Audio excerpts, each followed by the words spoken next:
ने जो आपके प्रत्याशी था उसने रीपोलिंग की मांग की है, क्या मामला क्या है? देखिए, सामने जो हमारे प्रत्याशी भारतीय जनता पार्टी के हैं अरविंद सिंह भदौरिया जी, चूंकि उनको समझ आ गया है वो बुरी तरीके से चुनाव हार रहे हैं, अब वो रीपोलिंग कराकर इस चुनाव को प्रभावित करने की कोशिश कर रहे हैं।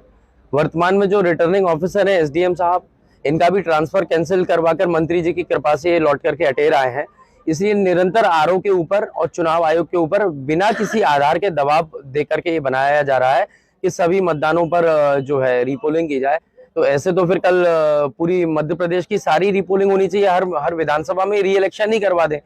उन्होंने कोई भी प्रमाण नहीं दिया है, सिर्फ अपने मंत्री पद का दुरुपयोग करके अधिकारियों पर दबाव बना करके वो इस तरह की अवैधानिक मांग कर रहे हैं।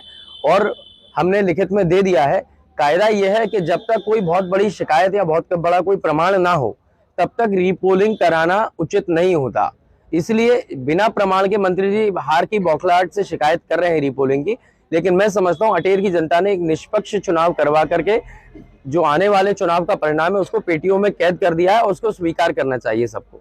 उन्होंने कितनी रीपोलिंग की मांग की है और किस तरीके से वो अपने तत्वों को रख रहे हैं? देखिए, शायद उन्होंने जो मेरे संज्ञान में आया शायद 25 एक पोलिंग है जिसकी मांग करी है, और तथ्य उनके पास कुछ भी नहीं है। सिर्फ वो ये कह रहे हैं कि हम तो जो है रिटर्निंग ऑफिसर हमारे हैं और कलेक्टर हमारे हैं, हम उन पर दबाव दे करके उनके कार्यकर्ता कह रहे हैं कि हम उनसे रीपोलिंग करवाएंगे। क्या आप भी कोई इसकी पोलिंग की मांग कर रहे हैं? क्या रीपोलिंग? मैंने तो लिस्ट दी है, मैंने कहा अगर रीपोलिंग हो ही रही है तो हमारे पे भी हो जाए। मैं तो कह रहा हूँ फिर री इलेक्शन ही हो जाए फिर अटेर में, फिर रीपोलिंग क्यों? अगर बिना तथ्यों के कुछ हो रहा है तो फिर 288 पे ही पूरा करवा दो। अगर मंत्री जी के हिसाब से अब लोकतंत्र और कानून चलेगा तो 288 पोलिंग पर रीपोल करवाकर एक री इलेक्शन करवा देना चाहिए।